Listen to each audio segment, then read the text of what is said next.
Good morning. My name is Shelley Joy, and today I am presenting the Pribram-Bohm theory of consciousness. A little background. I have degrees in electrical engineering, Indian philosophy, and consciousness studies, and earlier this year I defended my doctoral thesis on the Pribram-Bohm holoflex theory of consciousness, and showed how it provides direct support for the theories of Pierre Teilhard de Chardin concerning the evolution of consciousness. In 1916, the young French scientist, priest, and mystic Teilhard de Chardin said, "We are the countless centers of one and the same sphere." These words encapsulate the paradigm I'll be describing today. My hope is that this quote will grow in meaning for you by the end of my presentation. My interest in radio communication led me to the thesis that consciousness must have an electromagnetic component. To my delight, I found supporting material in the theories listed here. But in reading Pribram and Bohm, I experienced one of those aha moments. I realized that electricity is only part of the story, and I began to focus on the work of Pribram and Bohm. Here we see the young physics professor David Bohm at Princeton in 1949, a neighbor and friend of Albert Einstein. At the time, Bohm was writing his 600-page textbook, Quantum Theory. Bohm began his career with a fascination for plasma, one of the four fundamental states of matter, the others being solid, liquid, and gas.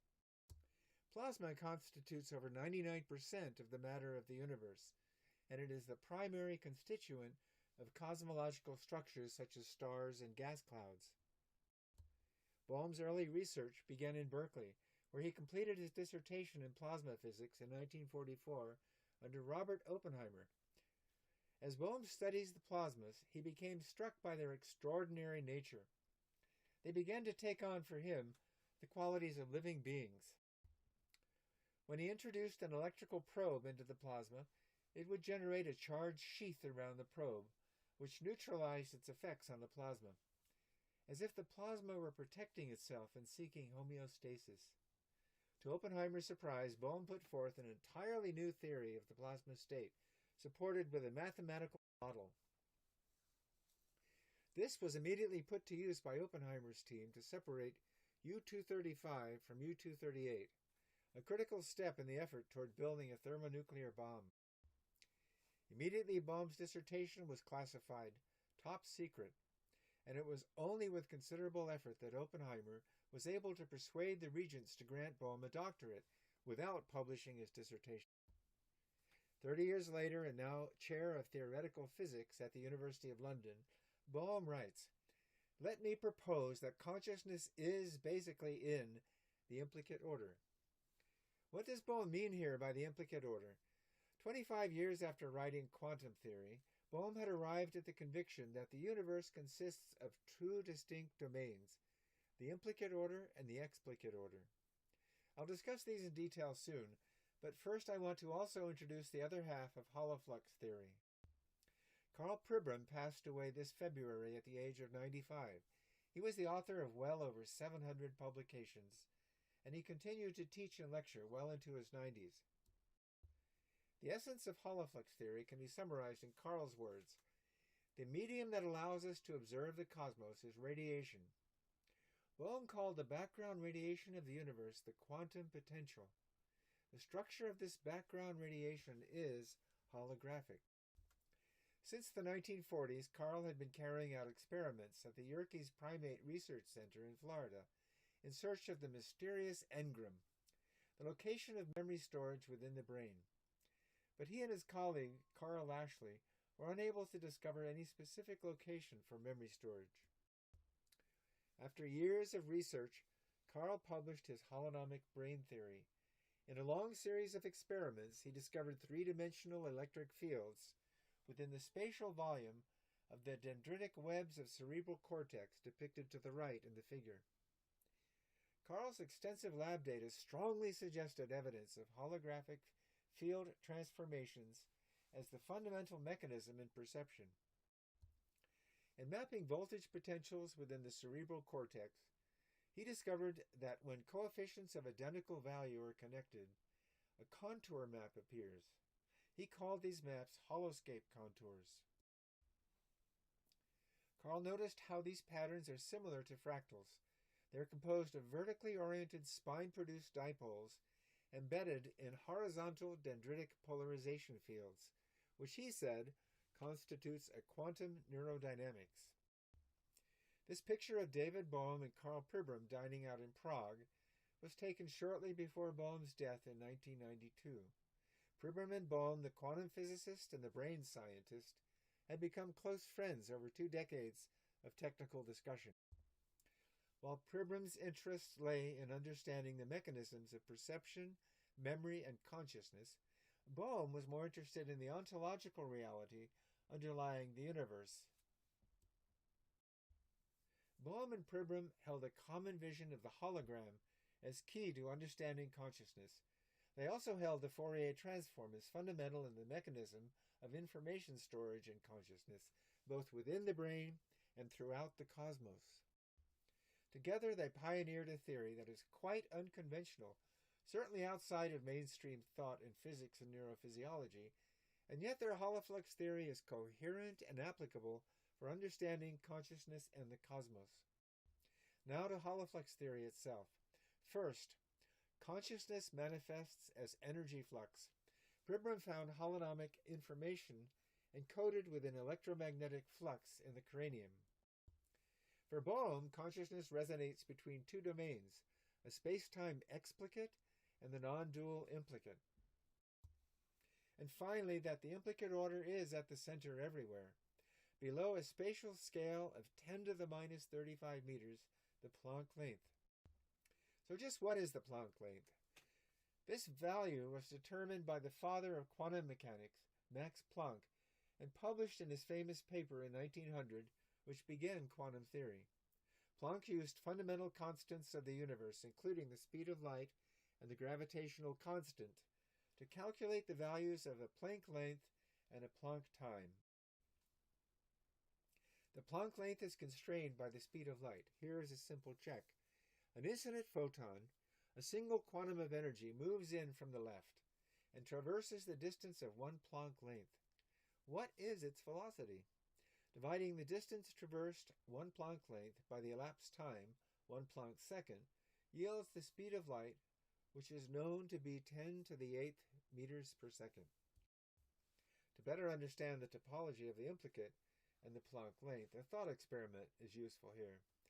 Visualize a sphere or spherical shell anywhere in this room.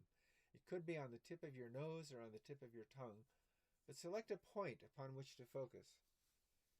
Now let's begin moving inward geometrically, moving toward the center. Imagine that as we move, we are shrinking in scale by leaps of 10, moving always inward toward the center.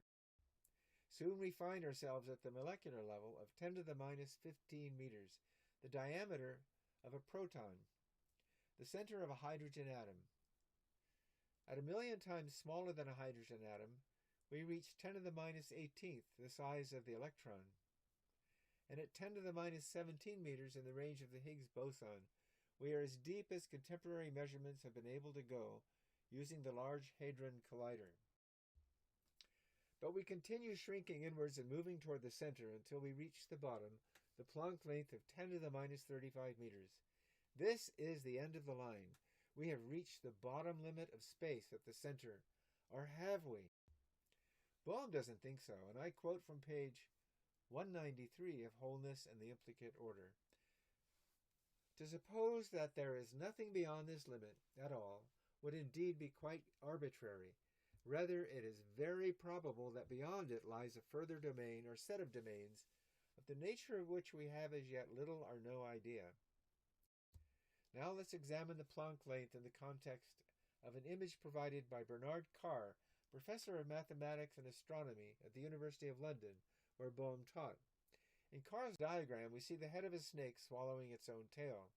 The body of the snake represents the entire spatial scale of the universe. Moving counterclockwise along the body of the snake, we can see various scale-dependent phenomena.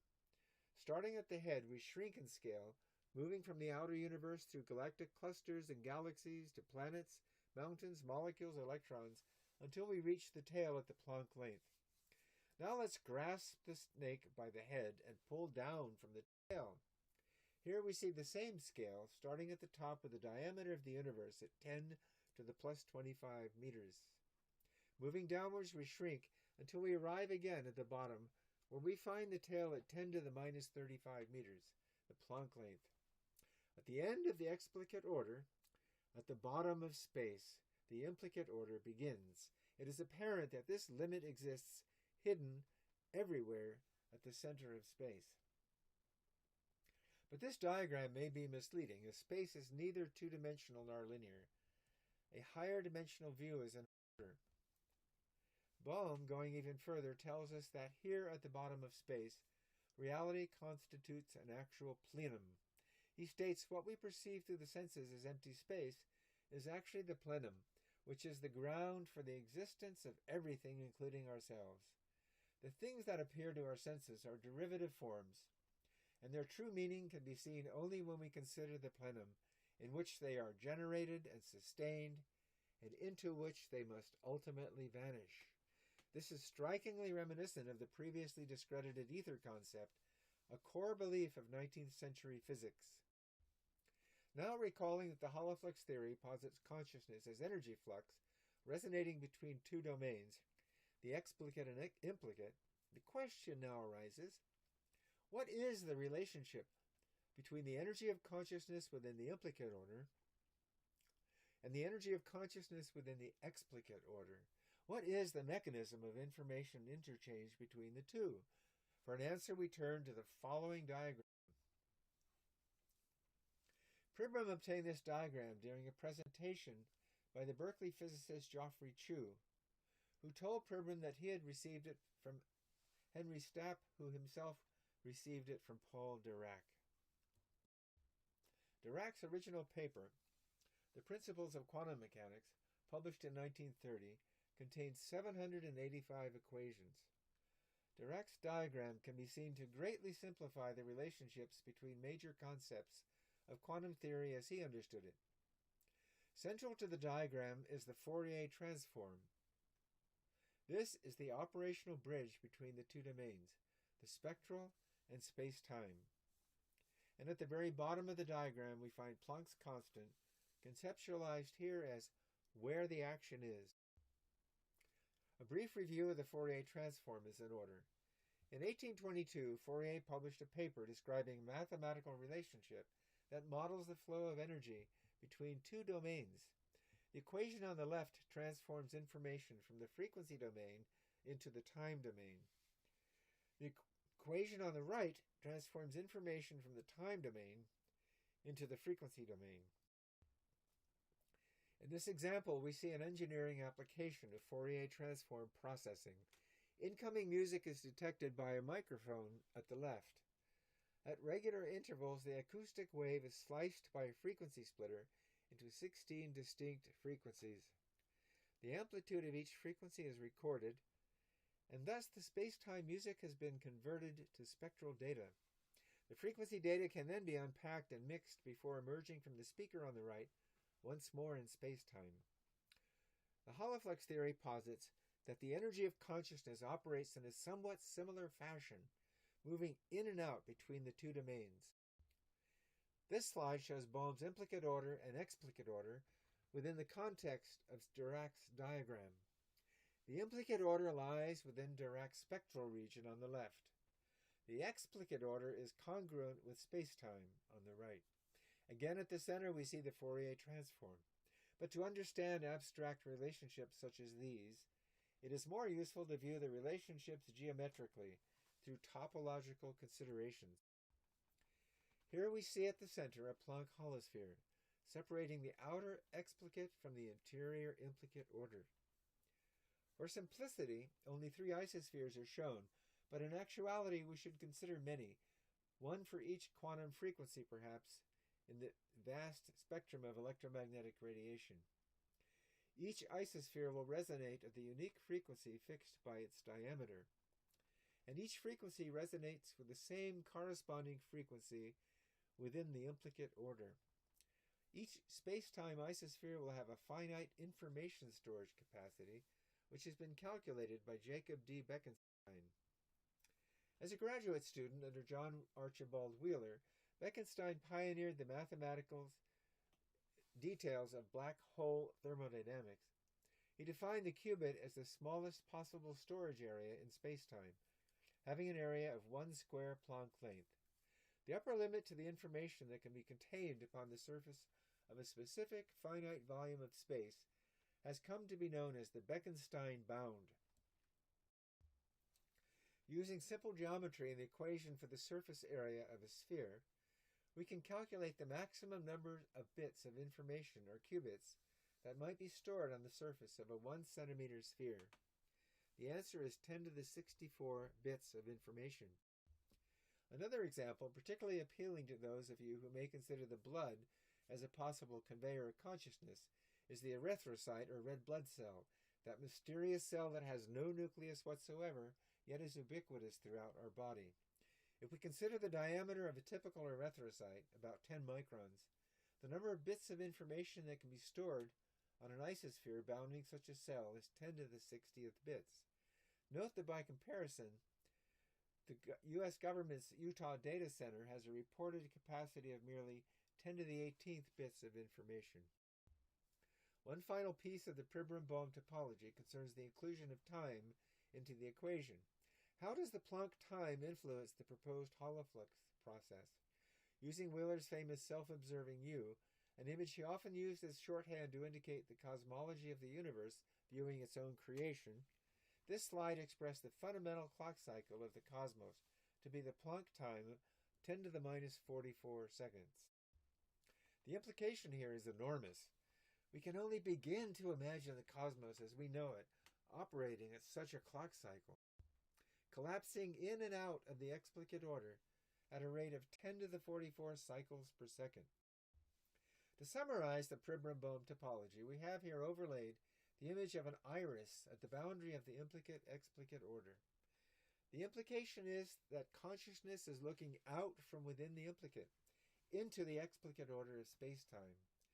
Conversely, we could say that the local spacetime is a projection of the non-local implicate order into the local explicate order. Does this provide an adequate and applicable solution to the hard problem of consciousness? Pribram summarizes his thinking here at the age of 94. These two domains characterize the input to and output from a lens that performs a Fourier transform. On one side of the transform lies the space-time order we ordinarily perceive. On the other side lies a distributed and folded holographic-like order referred to as the frequency or spectral domain. What might be some implications of the Pribram-Bohm theory, particularly for consciousness studies, yoga, and paranormal research?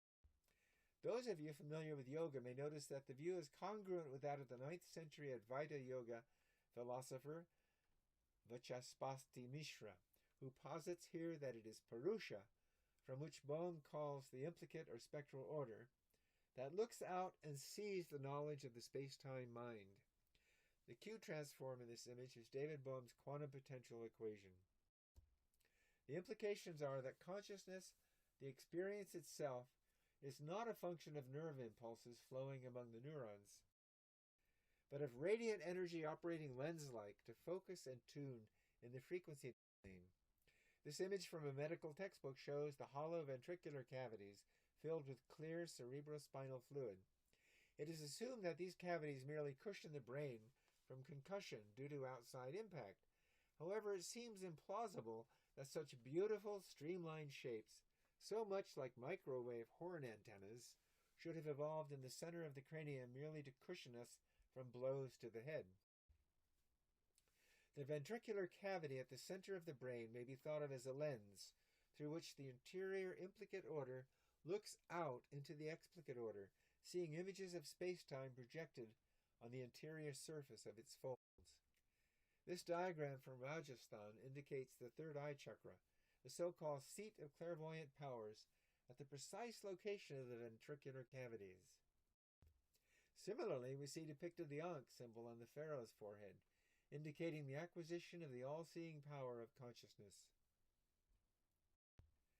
And in this X-ray from the front of the face, the ventricular cavities can be seen in the exact location depicted by occult illustrations of the third eye.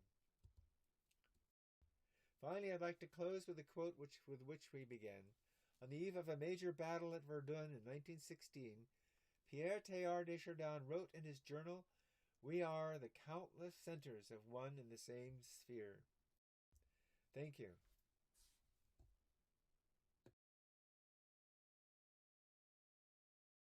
Hey everybody, Rex Bear, Leak Project.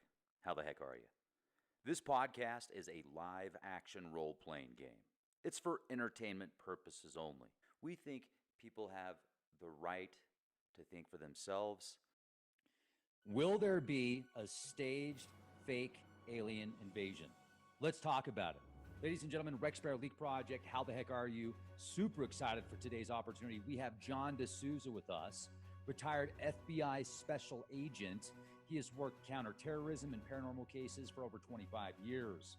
He was also an attorney and maintained a top secret security clearance during his time. John has collected true life X-Files that were used on the highly popular show, The X-Files. He also shares many of these cases in his best-selling books and his worldwide presentations. Now, I've met John personally, great guy. One of Leak Project's most popular podcasts was with John. If you haven't seen that one yet, definitely want to watch it. I'll leave a link in the video description box. But this right here, The Extra Dimensionals, True Tells and Concepts of Alien Visitors, is a must-read, as well as Clear Hearers. He also has a third book that is titled The Terra Investigators. Now, this is 52 true tells and concepts of supernaturally gifted investigators. Before we get started, I do want to thank my friends over at boomerboost.com.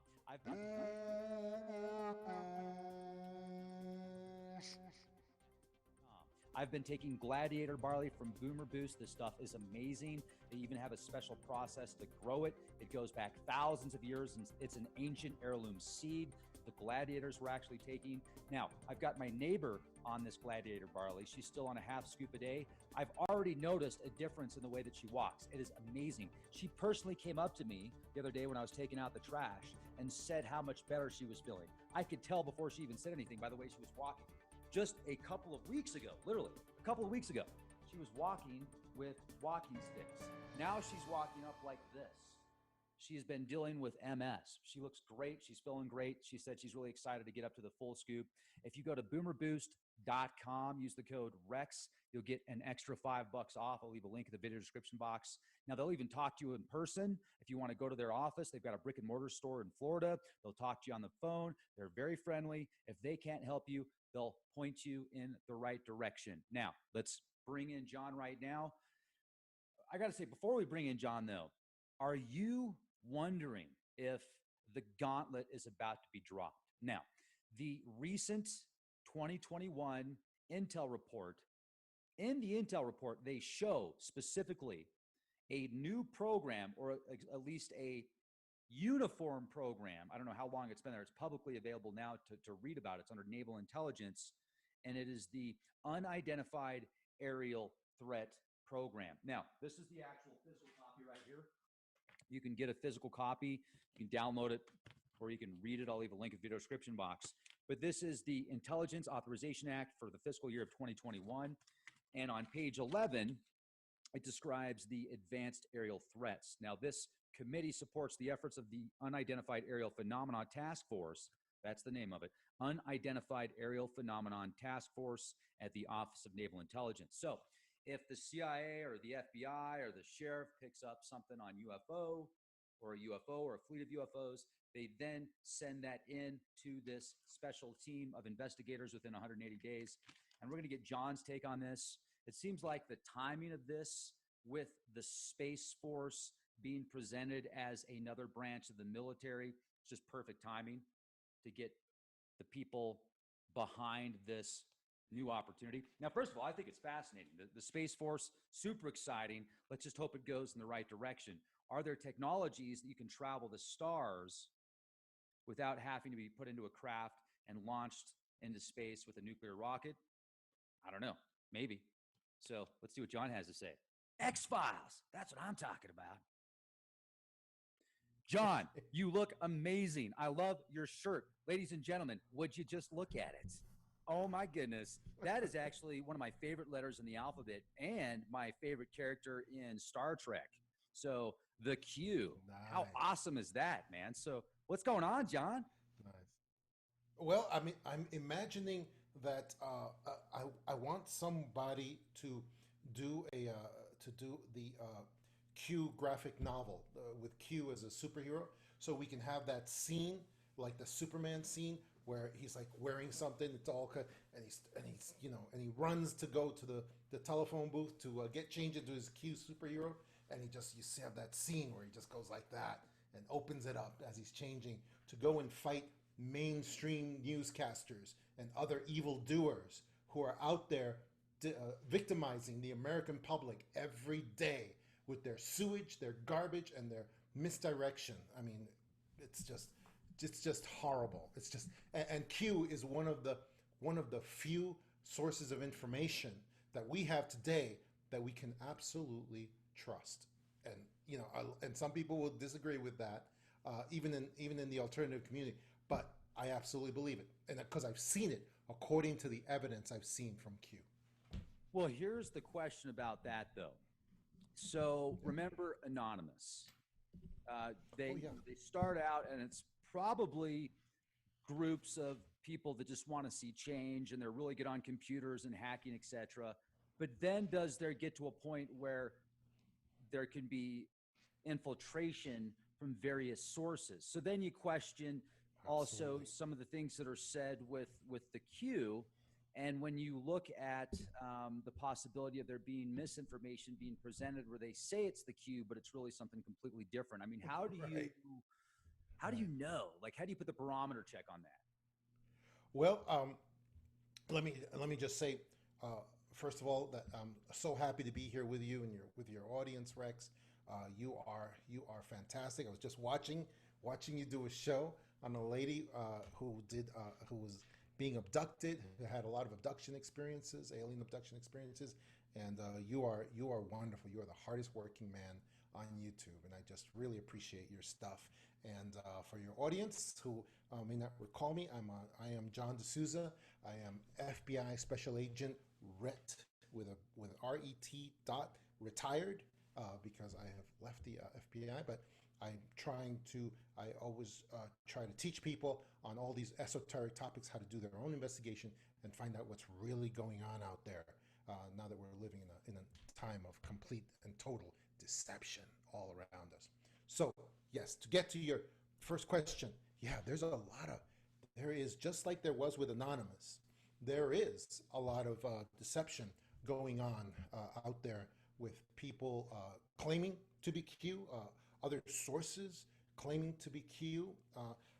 However, the real Q has certain trip codes that they use on the boards, on the 8chan boards, and now the 8kun boards, and so that they identify themselves, who they are, the original source. And Q also tells us no outside comms. Anyone who claims to be outside communications, to be openly Q, is not Q. For instance, we have this individual who was running around named Austin Steinbart, and he was all over Twitter, everywhere, saying that he was Q. And there was some evidence that he actually is a person who worked with NSA, or was it? No, I think it was Department of Energy, or Department, one of the arcane departments of intelligence that there are. And so he had some good lingo and so forth. But then he was eventually arrested by the FBI for various cyber crimes that he had been doing. Now, let me just give your audience an inside scoop on that. Austin Steinbart is currently still claiming that he is or was Q, and I think he's out of prison right now. He's on the loose, and some people are making a documentary of his life that they are going to show in relation to who he really is and what his connection has been to this Q phenomenon that's been going on. So that should be That should be coming out soon, and it will be very interesting. So yeah, there are outside sources that say that they're Q, but they are pretty easy to discount because Q says there are no outside communications allowed with the Q group. So okay, and I'm still attempting to understand that. So there's no outside communications of the Q group. So if you go to look for a Q post, or if that pulls up and you're like, yeah, this is it. What is some verbiage, or you said coordinates or not coordinates? What did you call it? They're like coordinates. It's just trip codes. Trip codes. Thank you. That identify on the QN boards, on the AQN boards, and you can also look it up on QPub dot something QPub. You can also look it up on that and see all the latest drops from Q. There's also anons who are Q anons who are very respected and who give decoding of Q information, because Q is not a news service. Q is military intelligence communication. It is because why? Because we, ladies and gentlemen, we are in a war. We are in a global war, and the war is the White Hat Alliance, which is headed by Trump, because that's the person that happens to be the head of that alliance, and by Donald Trump, and against the cabal, which are the Illuminati bloodlines, central bankers that have dominated our society, directly dominated the United States since 1908 with their central banking system and the debt slavery model that they have us under. And so that is in the process of being overthrown right now, thanks to the White Hat Alliance with Donald Trump, whose most important title is not President of the United States. His most important title is Leader of the White Hat Alliance. That's his most important title, and that's where we are today. Now, John, I gotta say, this sounds so movie-ish, right? I mean, this sounds like something directly out of the entertainment industry. They're like, here you go, the most entertaining movie, or it's like a series almost. It's more than a movie.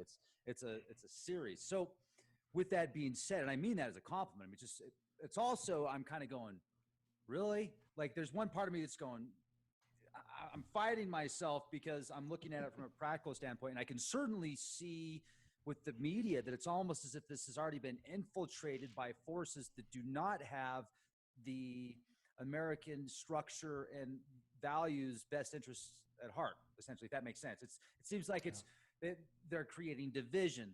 And once you have an empire that's built up, how do you get rid of that empire if it's much more powerful than any other empire? Well, you have to go from within, and you create fear, which then creates confusion, then it creates division, and then you can have conquest. So we're certainly in the fear-based part now.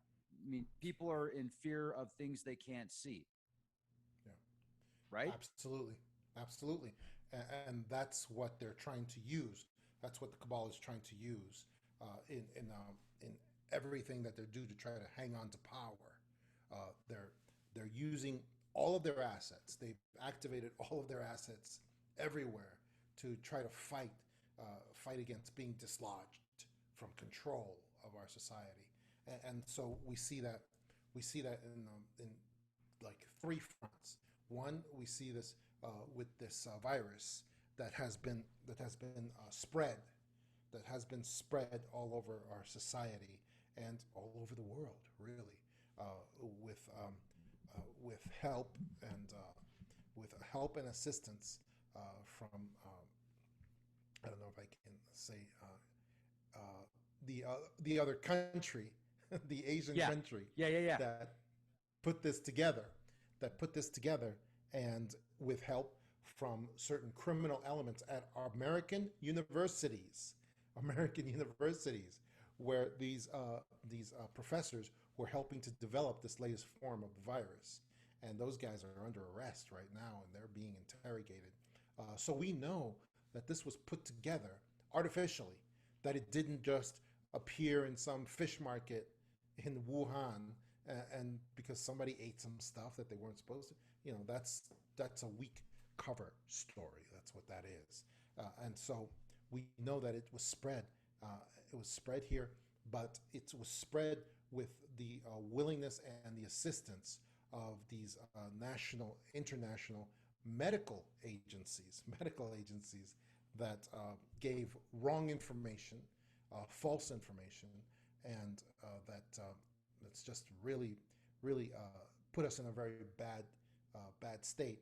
And with mainstream media ginning up fear, tremendous rates, and with medical facilities inflating the numbers of people getting sick, the numbers of people dying.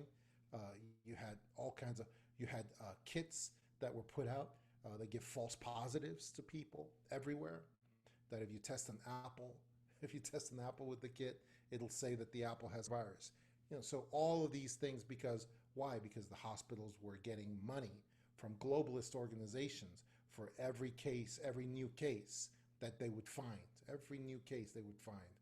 They were getting tremendous amounts of money, and that's been going on, and it continues to go on. So we're in a situation where they're trying to use fear.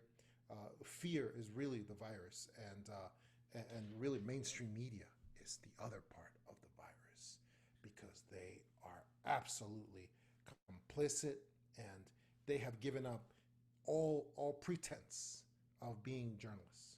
They are now activist alarmists. That's all they are, and that's what they do, and that's why it makes them so very, very dangerous. Well, they're really good at reading scripts. I mean, they do an incredible job reading from what is being presented. And I'm like, okay, you're a wonderful repeater. You're a great regurgitator, but you're not a reporter. You're not a researcher. So why call yourself that? Because that's not what you are. So with that being said, this information that you're presenting right now, are we dealing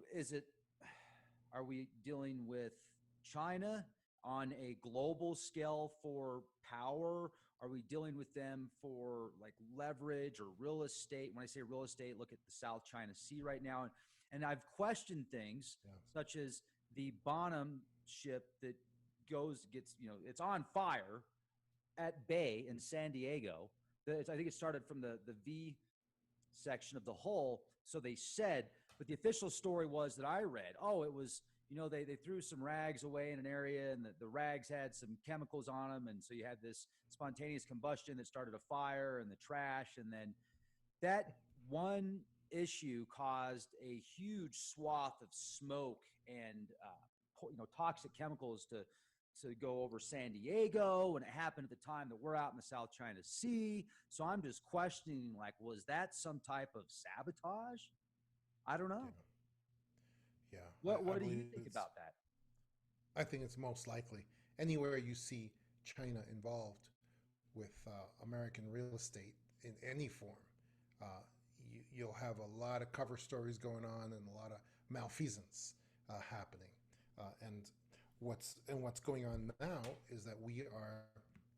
Well, let me tell you, I've been in contact with Japan for like the last 2 weeks on a day-to-day basis, and also my military sources, and they've all told me the same thing, that right now, anywhere that we have American bases, because we have American bases in Japan, military bases in Japan, and throughout South Korea as well, and other Asian nations, right now they have had a 10,000% increase in joint trainings with Americans, with the United States, and in military activity increase on those bases.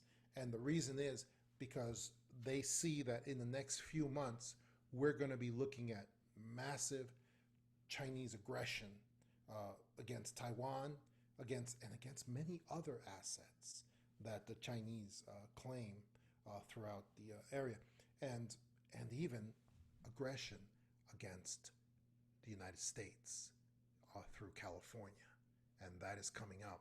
That is coming up by October. And the reason, and everyone believes this, everyone throughout Asia believes this is going to happen. and all of their militaries are getting ready for it because no one's going to escape. They're going to have to deal with this. And the main reason for this is because China has been notified that they are, the CCP, the Chinese Communist Party, ruling party, has been notified pretty much by Donald Trump that he is aware and that the rest of the world is aware that they created this virus, that they launched it first on their own people and then on the rest of the world, and that they are going to be held accountable for that. And Trump has even been getting coalitions of nations to agree with this, and he's getting them ready, and they are going to be, in some form, the CCP, the ruling party of China, is going to be held accountable. That means they're going to be destroyed. They're going to be erased. They're going to be destroyed completely in a matter of months, because they can't survive that accountability. They just can't. There's no way. And so they're already hated by their own people for so many things they've done. And even in this instance, they were willing to sacrifice their own people with the virus in order to get it going. And so they are on borrowed time. And as a result, a wounded tiger, that's when it's the most dangerous. So they have no choice but to move forward in aggressive moves to try to get the people back behind them again. They have no choice. They have to move forward on all of these things. And I believe they are getting ready to move forward in all of these areas. Well, so Hong Kong is definitely, we're hearing very little in the media about Hong Kong right now. And the protests were really big. And then the Cervasos demons came out, and then the news on that almost disappeared. And we're getting little bits and pieces again of that. But it seems like Hong Kong has essentially been usurped up by the CCP. And Taiwan is being more proactive right now, doing exercises, I think, to protect themselves from the possibility of an invasion from the CCP. So Australia has even had they've been saying stuff to Australia. The CCP has aggressive moves from the media that's been released anyways, from what I've read in the media, even the mainstream stuff. So with that being said, you're making it appear like they're going to throw a Hail Mary then. Right. Yeah, they have to. They have to, because otherwise they're facing annihilation. They're facing annihilation. And so because all the nations that they attacked with the virus are going to come at them either militarily or economically. And it's going to spell the end of them, basically. I don't know how many people may have seen what happened the other day in Beijing, when they had the CCP convention, the annual CCP convention in Beijing, and there was this unbelievable supernatural thunderstorm that came up. It was the middle of the afternoon. It was daytime. The sun was shining, which the sun isn't shining very often in Beijing because it's covered with smog most of the time. But on this day, the sun was shining. Suddenly, everything turned black. Suddenly, in the day of the convention, when they were all there, all the Communist Party members were there, it turned black. The sky turned black all of a sudden, and this unbelievably aggressive thunder and lightning storm came up and just wrecked right through the area like a tornado, and it was terrible. And so the Chinese people, believe that was a supernatural omen against the CCP, letting them know that their time is limited and that they are about to be destroyed. And Chinese people are very superstitious, and they believe in these omens. They believe these omens are real. Now, on the other side, many of us in the alternative community believe that storm was possibly weather manipulation by the alliance, and that the alliance, allied forces, actually sent that storm in to the CCP to let them know what time it is. That's what we see it. Now, was it William Cohen that was a former FBI director in the late 90s? He possibly. Oh, no. Cohen was never FBI director. But he had a lot of different hats in the government throughout the years. I know who he is. What was he in the FBI? Not as director. Maybe you're thinking about Webster, William Webster. Let me see. The reason I'm asking is there was back in 1997, there was a briefing, and actually I'm looking at here it is. Yeah, the DoD news briefing, the Secretary of Defense, William S. Cohen. Cohen's keynote addressed the conference on terrorism, weapons of mass destruction, and U.S. strategy at the Georgia Center. And this was, if I'm not mistaken, in reference to weather warfare. And the reason I'm bringing this up is they're talking about weather warfare in the late 90s and treaties, international treaties. And it seems like right now, China is just getting tagged with just these these torrentious floods and rains, but not only China, but Japan and Indonesia, as well as India. So that whole area is just getting tagged. Do you think that is that natural, artificial? Do you have any data on that? I believe that weather manipulation is a real thing, and I believe it's used by both sides, by the cabal, and it's also used by the allied nations, the alliance of nations as well, against them. So we see it going both ways. I mean, way back, what was it? Way back when Trump had this Supreme Court justice that he had him ready for to be nominated, and all the cabal didn't want this guy to be nominated, so they had the Democrats create some kind of sexual accusations against him that were they were just ridiculous, and they just had these actors go in there and accuse him of all these things. Well, at the time that was happening, Trump was told he better withdraw that guy's name because if he doesn't, they had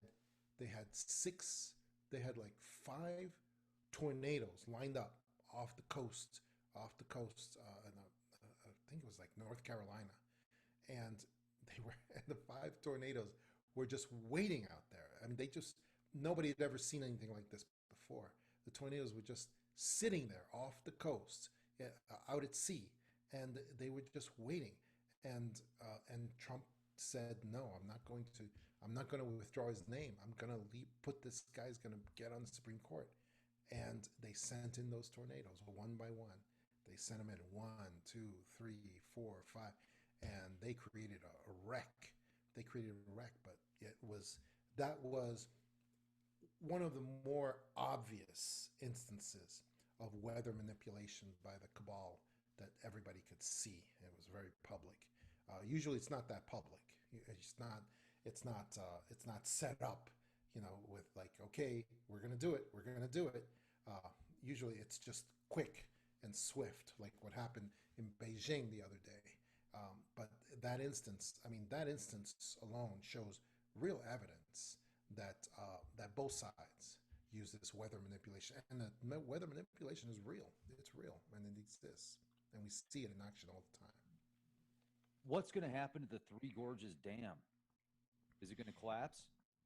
I think so. Yeah, I think that's the biggest dam they have in China there, and there's thoughts that China is going that the CCP may actually collapse it on purpose to create a lot of death and destruction, and then they can because they have no problem sacrificing their own people. They're always looking for ways to depopulate their own people in China. That's something that's always popular with the CCP, and because they take that example from Mao Zedong himself, who committed genocide against his own people all the time. So there is some feeling that it's possible that the CCP is going to collapse those dams on purpose and create lots of death and destruction so that they can then create a refugee movement where they can attack California and the United States with a refugee movement that will be all soldiers, just like what they did with, just like what the narcos did against our southern border in Mexico, uh, when they sent in all these military age men against our borders, and then they had the cabal had the mainstream news report, no, these are all women and children. They're just women and children, please. And it turns out, like 5% of the people were women and children. It was mostly military age men.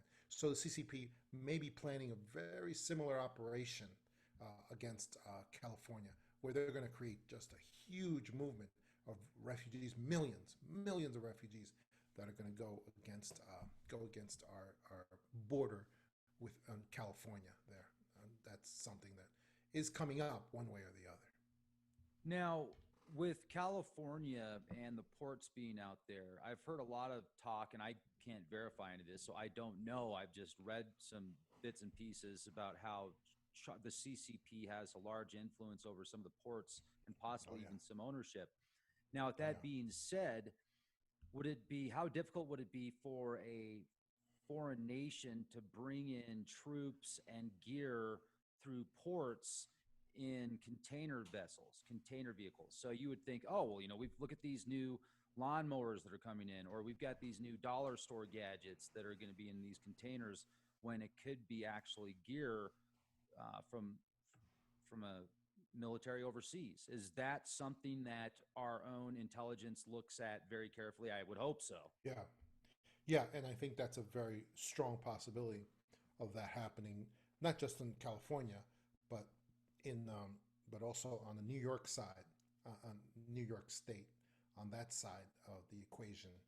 And I don't know where they would ship them in from on the North Atlantic side, but they could do it. They could definitely do it. And I think they're going to be coming in through the ports, and that is something that that the United States government is aware of. That we know that is on their drawing board. That is on their drawing board.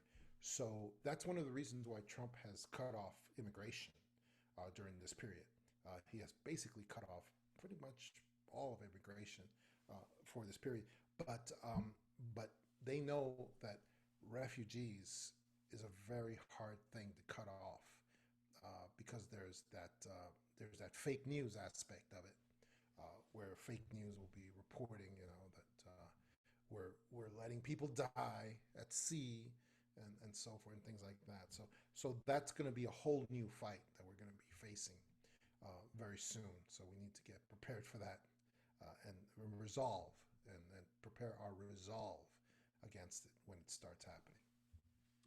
Now, there's also information about the microchips, et cetera, that have been put in very sensitive pieces of equipment that have Intel. And then there was that huge hack where there was like 20 something million people that had security clearances, and all that was sent to China. I think that was 4 or 5 years ago. So it seems like they've been kind of building up profiles, and with all the data that they've absorbed, maybe they think that they've got an advantage now with technology. And if they could figure out a way to fry our communications or electronics here, that gives them maybe a fighting chance, they see.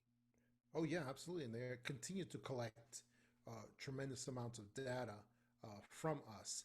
The latest enormous move in that area is the TikTok application that all the kids are using, all the kids and young adults are using.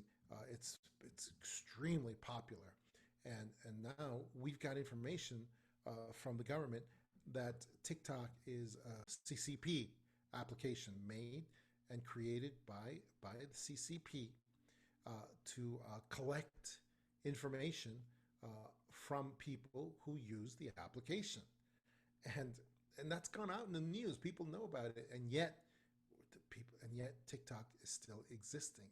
It's still existing for some reason, and we've got to get rid of it. Got to get rid of it right away. People just people don't realize how serious this is when China, when the CCP gets your information, collects all of it from your computer, because you put some ridiculous application on there that you don't really need, and that is just for entertainment, and really it doesn't serve any function. So I really wish that there was a way to stop these applications from even the popular ones from getting squirreling their way into American culture the way that TikTok did. So it seems like right now the division is greater than I have seen it in my lifetime. And some people compare this to the 60s when you had the Vietnam War and the JFK assassination and the racial riots, etc. And the media is really, in my opinion, pushing division by using any means necessary. And they've almost gotten to a point to where, well, I would say that they have gotten to a point where it's an absolute science, where they're tapping into the subconscious mind, and people don't even realize how much they're being manipulated. Talk to somebody about a face diaper now. It's like talking to somebody about politics. And they're, I mean, I was even today, I went to the eye doctor and I was like, well, okay, I'm seeing how you're all wearing your coverings here. And I said, I didn't really want to So wear did you have to wear it to go in there? face diaper? Well, I wore an this is what I did. Yes, but let me tell you what kind it was.